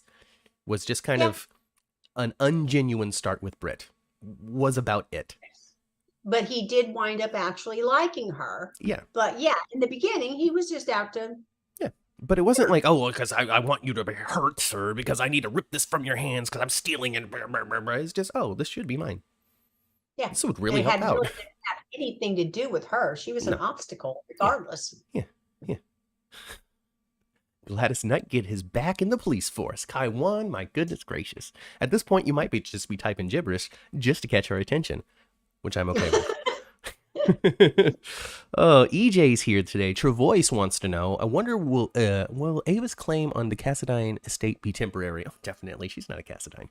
The only reason for Victor to give Ava the estate is for some sort of Victor thing, is to help Victor with whatever he's doing. Big plan. It's a part of his big plan in some way, whether it's to seduce Ava, whether it's to just keep her busy so she doesn't get in his business, so he can keep a close eye on her, so she lowers her defenses because she's got everything that I've ever wanted now. I don't know. I think he would love to romance her if he could. Oh, Ava. He likes her. Your pillowy lips against mine is all I dream of. Exactly. You, me, Liesel. One big happy family together. Hello, Kathleen Lawler. My goodness, we got all kinds of people contributing to the chat today, Mother. Kathleen Lawler. That is so interesting because my Kathleen Lawler. My name is Catherine Lawless. Yeah. Catherine Lawless, Kathleen Lawler. Well, maybe you guys are like, maybe she's your mirror representative from another. They sound similar, but they are completely different. Completely different. And you're not a Catherine with a Y. You're a Catherine with an I-N-E. Yes, I'm Kath. I spell Catherine like loyalty, like royalty does. And that, folks, because of this live admission right here on YouTube as to my mother's maiden name, is exactly why I don't choose that as one of my security questions. It's not hard to find what my mother's maiden name is. It's even on the YouTubes or on the Facebooks. Oh my gosh. Yep, it is. Oh my goodness. It is. Oh my goodness. Let's see what people are saying in the chat, Mama. EJ says, hello, EJ. Didn't Harmony beg as if it were crucial for Carly to not tell Willow? She did. But then again, Harmony, if you didn't want Nina and Willow to ever know, you shouldn't have said a thing. Right. If she also didn't know that she was about to die either. She didn't. But she's like, oh, I have to explain why I murdered people. It's because Nina's really Willow's mom, and I can't have anybody know that. Mm-hmm. Nina has always wanted a child, says Chandra. She was crushed when Franco didn't want a child, and later she found out she couldn't have them. Yes, I remember her going to the doctor. Hey, was late for her period, and she was so excited that perhaps she's pregnant again. And then I think it was at the time, I don't know if it was Britt or it was Dr. Lee at the time, told her, I'm sorry, no, you are experiencing menopause. I think she was with Valentine at the time. And then she found out that her egg basket was empty. Bummer. Right? Bummer. I don't know how that biologically works because I think you got so many eggs, just way more than you need in a lifetime. So I don't know what happens. I don't know what happens because I'm not a woman, so I didn't take the classes. I haven't seen the doctor. Your estrogen levels go down, and your body stops pooping one out for you. Nope. These fallopian tubes don't need no eggs no more. Exactly. Oh, goodness gracious. Victor will put in a loophole. I think so, yeah. Victor he drew up the divorce papers, did he not? Yes, he did. So there's something that's going to help Victor out in that. Oh, sure. He doesn't do nothing out of the kindness of his heart for anything. No. Carolyn Spencer, the sister of Luke Spencer. Well, I don't know. Caroline Spencer. Caroline Spencer. Oh, my goodness gracious. Caroline. Are you Carolyn or Caroline? I don't know. Caroline. I guess it's Caroline. Because Carolyn is with a Y, right? Yes, Carolyn's with a Y. Well, there we go. Caroline Spencer. Is that your real name, Caroline Spencer, or you just want to be like Carly? Yeah. I want to know. I'm curious, like genuinely curious. 45 are watching, says Chandra. Please hit the like and thumbs up button. Yes, hit the thumbs up button and hit a subscribe as well. I wish Nicholas Chavez, Sister Voice, was on here instead of on Zoom. Well, see, Nicholas Chavez, he's got his fan club on Patreon that you can pay for. And with Zoom, you're able to have those private things. With this YouTube, anybody that wants to come on here can. I can make an unlisted video in which I can send you guys a link. But if you were to send that link to anybody else, they can come and join. I have no way of controlling this audience at all, unless I just straight up dump you from the chat.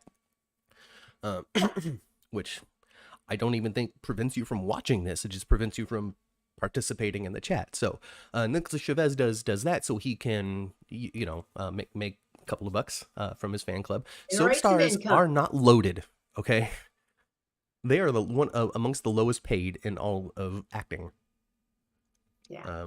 And if you're not on an episode, you don't get money. They're not guaranteed contracts. It's a per appearance thing. Even if you're a contracted person, that just means that we're going to have you on 45 days over this next period of time and give you this amount of money for it. Mm-hmm. But really, that just says we're going to do this. When you're recurring, like Valentine's recurring. He's not contracted. There is no guarantee from General Hospital James Patrick Stewart that we're going to put you on this show ever. I wonder, so General Hospital, Disney did not decide to make Marcus recurring. They just decided to get rid of him altogether. So it seems as though when they hired Marcus Coloma, they signed him for a couple of years. Yep.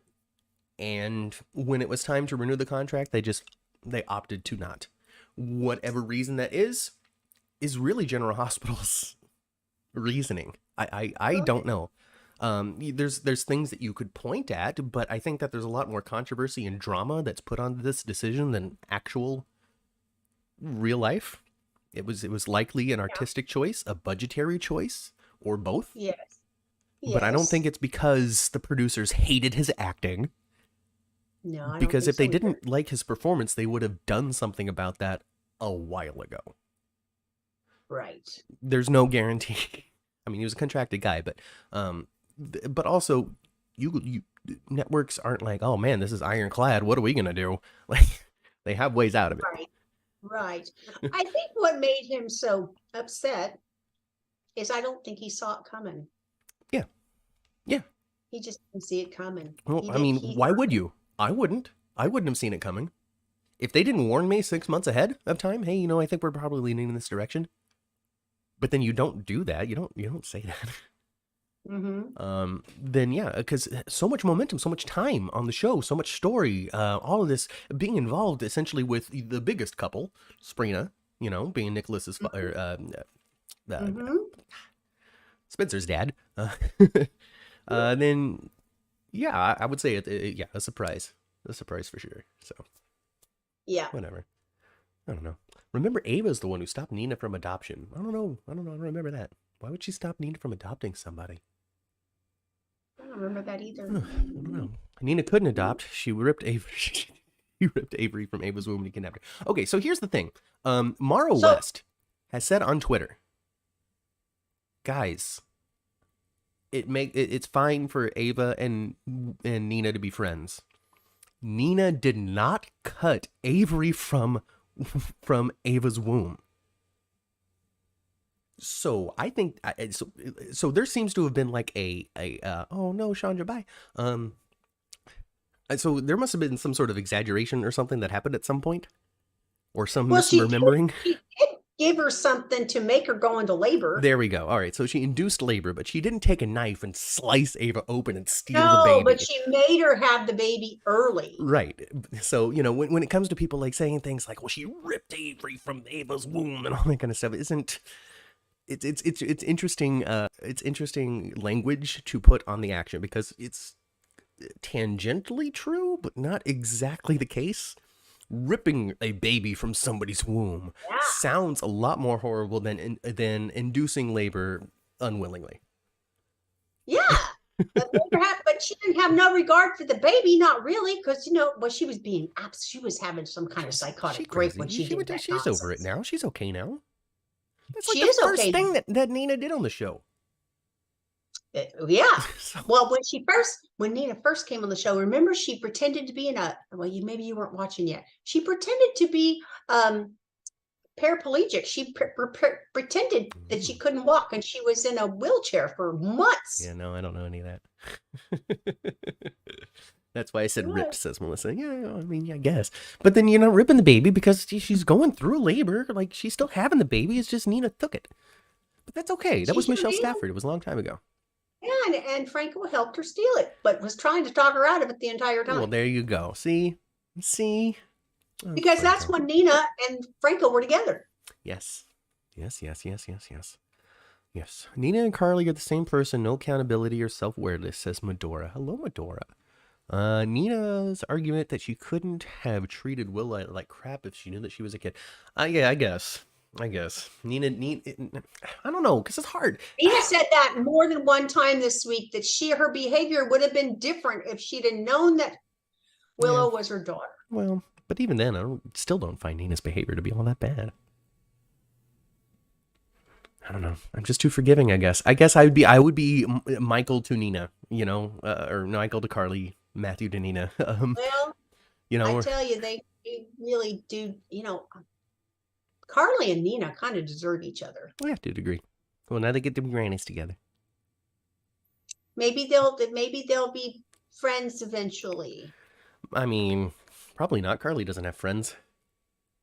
Oh, that's not necessarily true. Olivia's her friend. By default. And they weren't great buddies at the beginning either. Carly is not great buddies with anybody. Cheater. You cheated on me. You're just a dirty cheater. So, she has a decent relationship with Olivia. Yeah. All right. I guess. I suppose. Why is your behavior different just because you're related? Just don't be a demon to anyone, Nina. Well, you have to remember that Willow was trying to teach Charlotte to be a good person, and Nina wouldn't have that. So there was that. There was that introduction to the relationship. Yes. And I don't know. It's still tough for me because I really find way more fault in Willow and Carly and that side of the stuff than Nina stuff. I'm not going to sit here and say that Nina's always made perfect choices, but I feel like the other side has been worse. I feel like they just like gotten over it. Sonny fell in love with Nina. Big effing whoop. That doesn't change anything about your past. That doesn't change anything about what Sonny has been to you or done for you in the past. That doesn't mean that he cares or loves you any less. As a matter of fact, Sonny has stopped at nothing to try to continue to be with his family. He left Carly, not the kids. Yes. And how many times has Carly and Sonny split up? They've been married 5 times. So, I mean, it's kind of par for the course, isn't it? Split up at least 5 times. They can't just stay together. They don't love each other like that. That's not soap opera. It's not soapy. And really, when it comes down to it, they fought all the time. They fought constantly. Sonny and Nina don't fight all the time. No. Because Nina put a plug in that real quick. She said, "You are not. If you're going to do all this, we're going to just go our separate ways." Mm-hmm. She's actually, when it comes to that, she handles Sonny differently than any other woman he's been with. Yeah. She don't put up with a whole lot of his mess. Mm-mm. She squashes it pretty quick. Yeah. She don't want to deal with that. She does. Yeah. She does. She squashes it pretty quick. Better than Carly. Carly would antagonize him. Yeah. They fought. They had a very, very passionate relationship, Sonny and Carly. They fought hard. They loved hard. I think what did he threw a glass at one time in Nina's presence, and she was just like, "Maybe you just stop drinking." Yeah, it's weird that they have followed through with that too. You don't see Sonny drinking. No, you don't see Sonny drinking anymore. Well, I tell you what. You would think by how much whiskey and scotch that Nicholas got, he should not even be able to have a sentence to make any sense and stand correctly. He should be wasted. He's drinking, boy. Wasted. Oh, see, now Kaiwan really is getting to us. I don't like black leggings today, is the contribution. All right, Kaiwan, now you're just being silly. Call me and Michael Artist mean-spirited disassociation. I don't like black leggings today. Oh my goodness. You know what I don't like today? I don't like real clothes. Oh, I wore jammies. PJ Mama. Sonny will need a drink once he realizes Michael is still coming for him. All right, so here's what's going to happen with that, okay? All right, here's the thing. Okay, the Pikemans are going to come on, okay? All right, because they already talked. Oh, Sonny already took the money. It's a done deal. All we got to do is wait for the action, and we got him, Michael. And we got him, right? So the Pikemans are going to come on, and they're going to be so flippin' dangerous that Dex and Michael are going to go, we need Sonny to stick around. We can't follow through with this. As a matter of fact, we're going to have to help Sonny not go to jail. So and not be killed. And not be killed, and that's going to begin the repair. Because they already softened Michael to a degree to Sonny this week. Did. They had their first honest chat. They sat on the bench together. Right, lots of bench talking this week. So, Yep. I haven't seen anybody on GH that's a good match for Carly yet, says EJ. Well, you know what? Maybe there's just not a good match for Carly. Maybe Carly is going to be perpetually in tough relationships. Carly was, when they got along, Carly and Jax were okay. Well, there we go. We just don't need Jax anymore. Oh, so there. Drew's not a good fit. So Ingo has a lawsuit against ABC Disney right now, saying that he was unlawfully terminated from his position because of the whole vaccination situation and blah blah blah blah blah blah blah. And so Disney, then ABC Disney General Hospital, whoever is representing the case, whatever you want to call it, is working to get the case thrown out because, bro, we were about to write you off anyway. Well, I think that's probably true. I think that's probably true as well, because he was really up to a whole lot of nothing after Nixon falls. After he and Nina broke up, because Jax held the truth of Nell from Nina. Everybody's kept this stuff from Nina, man. Yeah. But after they broke up, there was nothing left for Jax. So. That's true. They were going to have to create him some story or get rid of him. What is Dex's deal against Sonny other than working for Michael? He's working for Michael, and that's the main thing. And he thinks he's a bad criminal. He's a bad guy. He's up to no good. He murders and he launders and he does all kinds of bad things and needs to go to prison because I'm a good army man. We're going to find out some more stuff about Dex, though. He's going to have a backstory. He'll have a backstory. I'm hoping that he's not. I guess the best thing. The thing that I would accept the most, which is the thing that the people want the least, I guess, is for him to be Jason's kid for some reason.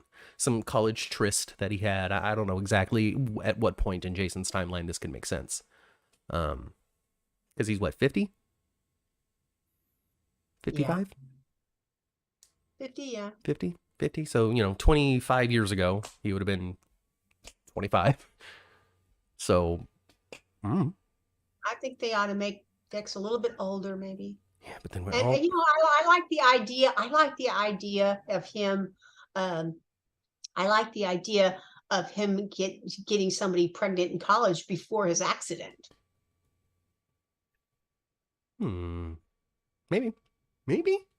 Oh, that may be interesting. I don't know. Travois wants to know what characters we think need to leave GH. And you know what? We don't really get into that. No, not really. It's honestly, for me, it's really hard for me to pick a character that I would want to leave GH, because I think that all of the characters have things going for them. And that's one of the reasons why I like to talk about GH every week, is because I don't know. I don't want to put a bunch of eggs in I'm a good person basket or anything like that, because it's not for me to say. But part of what I enjoy talking about GH is talking about the things that I like about it, about what these characters are up to that I enjoy. Even minor characters like Marshall, who does a whole lot of nothing and has had the same stuff going on for his entire time that he's been on GH. I could very easily say, oh, they don't do anything to evolve this character, and he just is taking up space and is providing nothing and blah, blah, blah, blah, blah, blah, blah. But I don't think that. I don't think that he's taking up space. I don't think that he's providing nothing. He's just not a main eventer.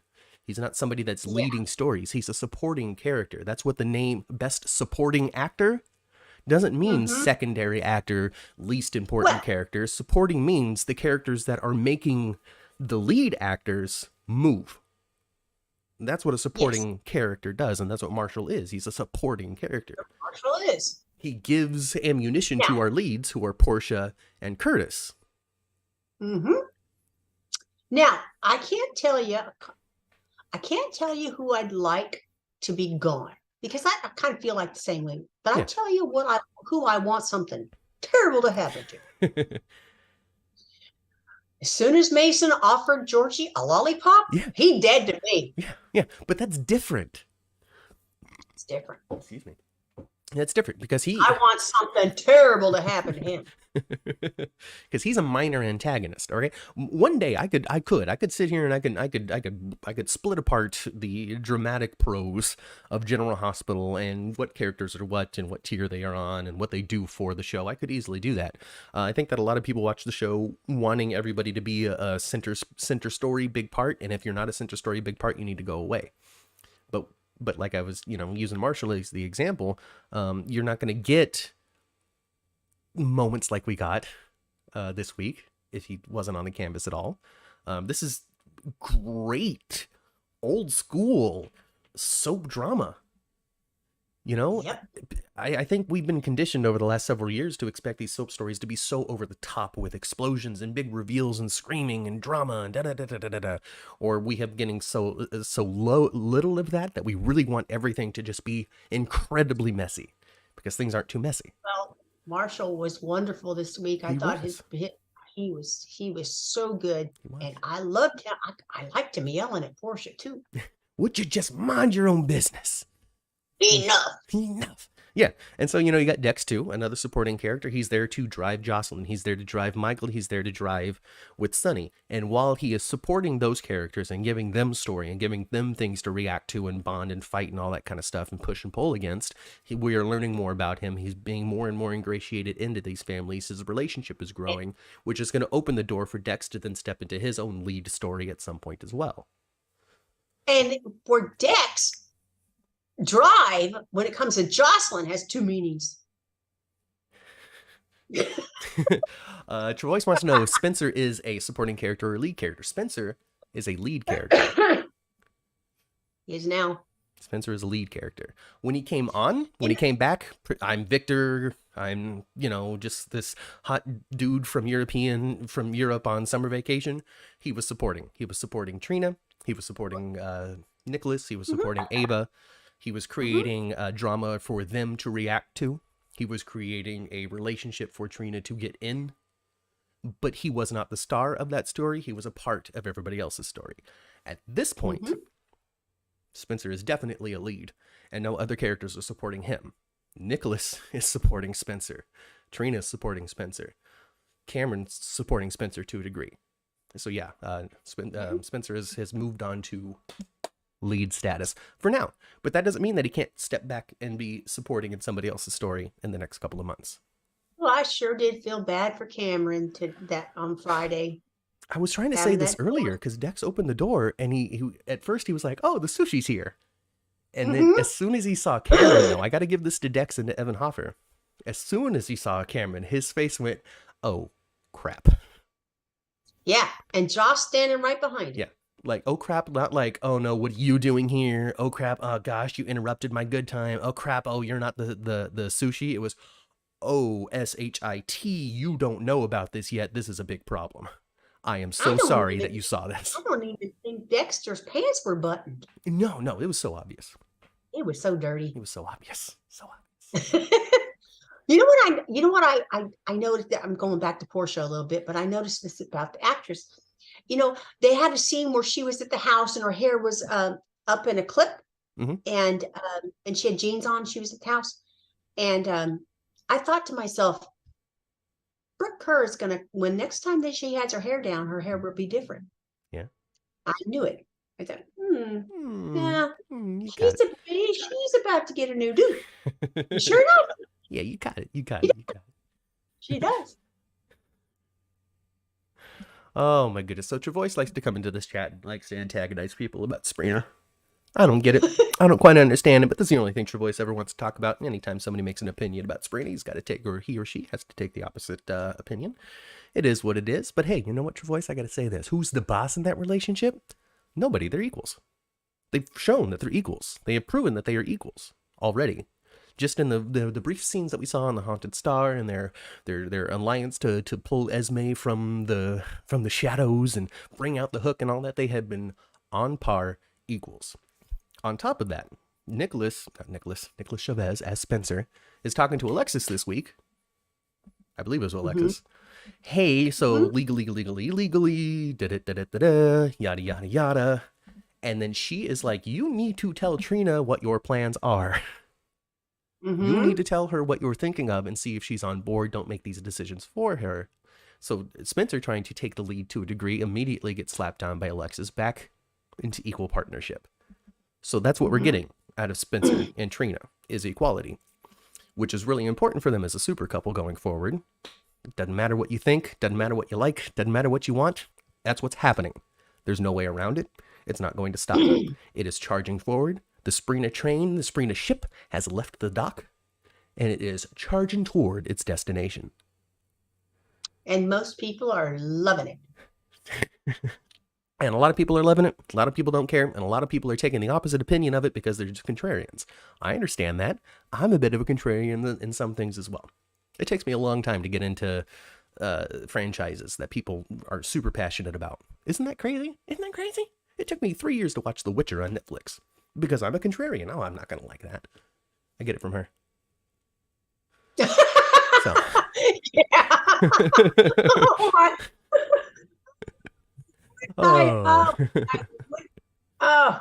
What I wouldn't give for a day of her negativity right now. Spencer has Trina wrapped around his devious little finger. Oh my goodness, Melissa. Well, you would take anything for her negativity. Oh, goodness gracious, Mama. All right, every once in a while, I'm just going to text you, oh, cat. I'm just going to do that every once in a while. Spencer was born before Jocelyn. Never forget. I don't know what that has to mean and what that means, Melissa, but okay. I won't forget. Spencer's older than Jocelyn. Stop blaming Granny, says Kelly. You know, if we had a chance to have Granny on this show, you guys would know exactly what we're talking about. And it's not blame, it's love. It sure is. It's love. And you know, and our podcast was brand new. I think we did 3 shows before she passed away. Oh, it was pretty early on. I don't know. I remember having to do it on my own. I don't think it was 3 shows, but maybe 3 months. No, babe, our first show was April 8th and she died May 2nd. Oh.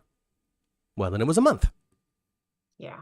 See, I don't remember the exact date. I just remember it was around my birthday, and I'm like, no. Cameron is supporting because he's recurring. Yeah, so Cameron is getting a little perspective, or got a little perspective this week. But before Friday, essentially, he's supporting. He's giving Joss ammunition to cheat and to have that story. He's there to talk to Elizabeth and work a lot. Oh, I picked up some extra shifts. How many shifts could you pick up, Cameron? You live there. You might as well just you might as well just sleep upstairs.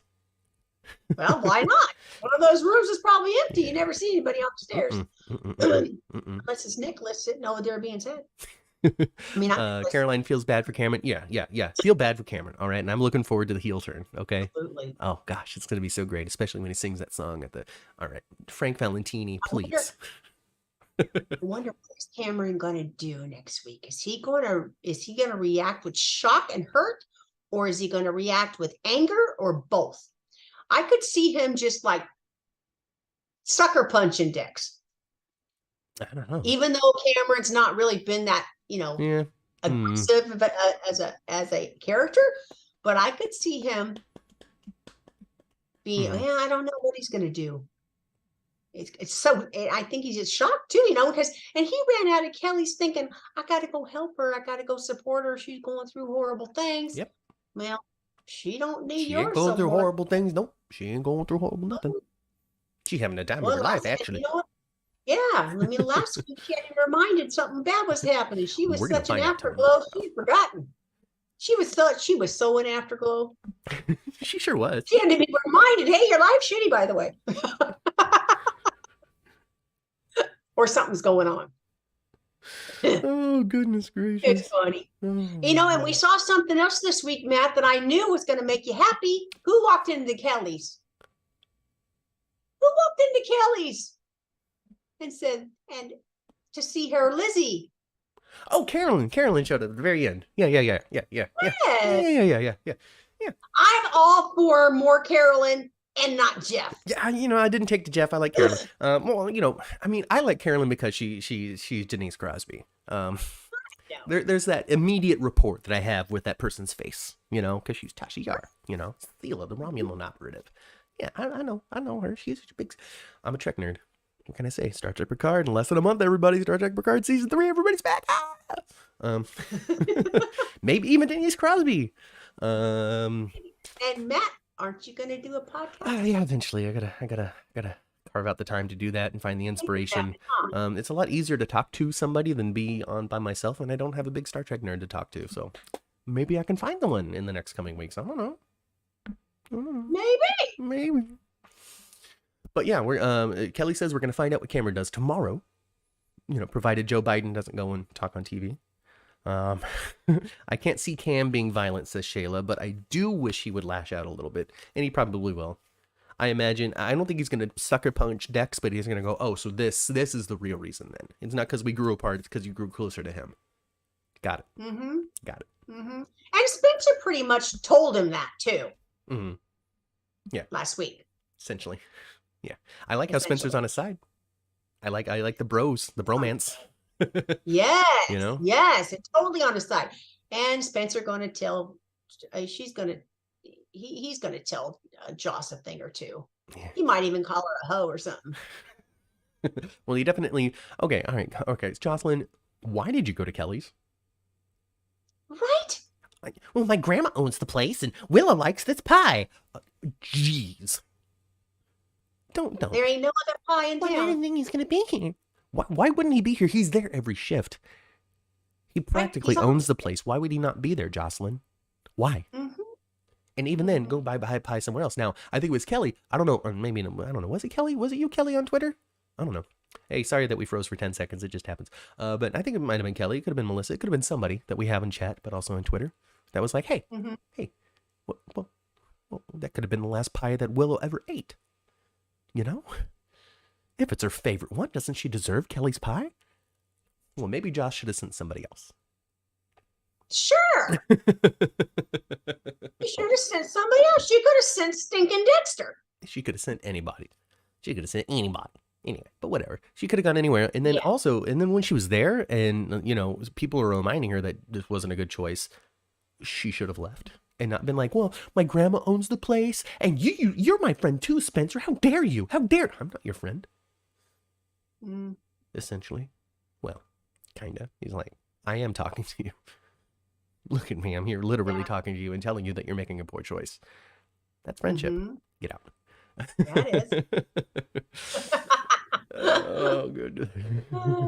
EJ said, I thought for a while that Cam could be the hook killer, but I don't want to lose Cam. I don't think Cam's the hook killer. I don't think so either. Willow's too sick to even eat pie. There we go. Jocelyn. Goodness. Yeah, she's Melissa too nauseous. Even keep it down. Yeah, that was Melissa. That was me. Willow's last piece of pie. I don't know. I don't know, because so if Nina's not a match to the bone marrow, then Willow will not have the baby. I guess. Because the only reason to have the baby at 8 months is to get the bone marrow transplant. And if there's no transplant to have, then you don't need to have the baby. No, but they could step up her chemo, I guess. I don't know. I don't know, but I honestly, if it's okay to induce labor at 8 months, she should anyway, because she's got cancer. Well, heck yeah. I mean, what? Our Ellie was born. Yeah. Our Ellie was born 6 weeks early. That's 6 whole weeks. 6 whole weeks. It's so early that my sister was like, I'm not going to labor right now. It's way too early. I'm just a little uncomfortable today. This must be gas. And then her water broke, and she's like, I guess I shouldn't go teach today. Mom? Mom, do you have a mop? I think I'm still going to go to work, though. I don't think I'm having a baby right now. That's not what's happening. I'm not about to have this baby. No, I'm going to be pregnant for the next 10 years. I'm never having this baby. I think that might have been where her head was. Oh, she was just scared out of her board. Oh, goodness. Oh. They'll need fences eventually. I don't know what's going on. Portia lying about Curtis being Trina's dad will break up the family. Ooh. I imagine there's no way they're getting married. There's no way. This has to blow up at the altar. Jordan has to, if somebody has any reason for this union to not take place, please speak now or forever hold your peace. And Jordan's like, you didn't tell him like I told you. I told you to tell him, and now you ran out of time. Now I got to tell him. And then Taggart's going to be like, what? Oh, I think Taggart was in that picture. Taggart is going to be like, what? What do you mean? And they go get a DNA test, and they find out that, in fact, Trina really is Taggart's daughter. Wouldn't that be cool? Yeah, and then Portia was like, I can't believe that I blew up my entire life for no reason. Now I completely understand what Marshall's going through. I don't understand why Portia hadn't done a DNA test of her own. Denial. And no, because she does not really know. Not really. Not really. Denial, I guess. Yes. Denial. Portia, shake my head. She had so many opportunities to stop the ensuing train wreck, says Victoria. And yes, she has. She's had well over a year to stop this. And, well, she ain't. Because all of this came out when she was being gassed with old Jordan. Yeah. And well, whatever tragedy ensues, yeah, it's Portia's fault. It really is. Yeah, Portia's been kind of on an unfortunate spiral over the last several months when it comes to this. Sincerely, Marshall coming into her life has really spun Portia out of control to a degree when it came to first the schizophrenia and worrying about the potential transfer to Trina. But then, the second leg of it where she's sort of overcompensating to a degree. I think she really does. She isn't really concerned all that much for Marshall. Yes, she's concerned for Marshall, but she's still more concerned about herself. Yeah. She's basing her life decisions on wanting to know whether or not he has schizophrenia or not, because Curtis is pushing her to have a baby. Yeah. Curtis wants her to have a baby. She wants to know for that reason as well. Yeah. There was somebody on Twitter that asked, well, hey, isn't Portia like 50? What are we talking about babies for? Really, Portia is any age right now. She's every age. She's anywhere between 35 and 50. Because you can't tell when it comes to Brooke Kerr, her exact age, because she's holding it all together so well. She's beautiful. You can't really tell how old Brooke Kerr is. I understand that she's closer to 50 than anything else, but you can't see that. And when it comes down to it, Soap World, Soapland, it's fine. And even in the real world, and I said this as the response on Twitter, even in the real world, I knew somebody that was born to a 50-year-old mother. Mm-hmm. That was Jay.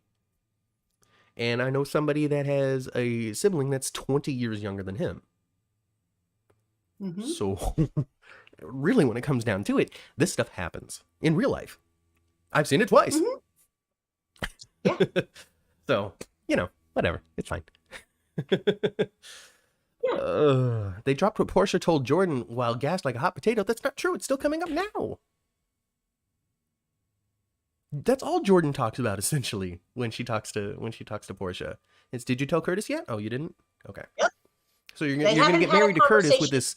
You realize that Curtis left me because of secrets, right? Oh, okay. So you're gonna continue to keep one from him, the biggest one that is ever been held from him. You're just not going to tell him before getting, okay. I really think that you should, though. Like, that's all they talk about. Yes, that is all they talk about. So I feel bad for Curtis. Curtis, every female, they lie to him so much. I know. They lie to him so much. Portia knows that Curtis doesn't have any of those DNA markers, so her concern for Marshall is sincere. I told you, she's overcompensating a little bit. Well, you don't have this, Marshall. You don't have it. You don't actually have it. You don't have it. But what have I wasted my whole life? Oh my gosh, he broke my heart. He broke my heart. I know what he said. He was so right. That means that all this time, over half of my life, he said, over half of my life, that if I was misdiagnosed, that I left my wife, I left my children, I left everything for nothing. For no reason. What if this shows me that I wasted my life? Right. Oh. And he came up with situations too.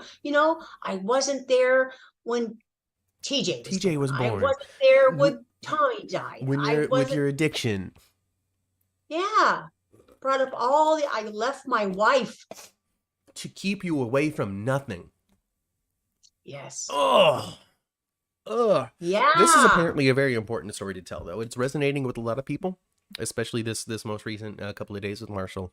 Big positive reaction to it on social media, and also through here. Chandra said before she had to bounce off that it was a very important story for them to be telling right now. This misdiagnosis of an African American gentleman of a dangerous mental illness that he didn't actually have. So I'm here for it. Yeah. I'm here for it.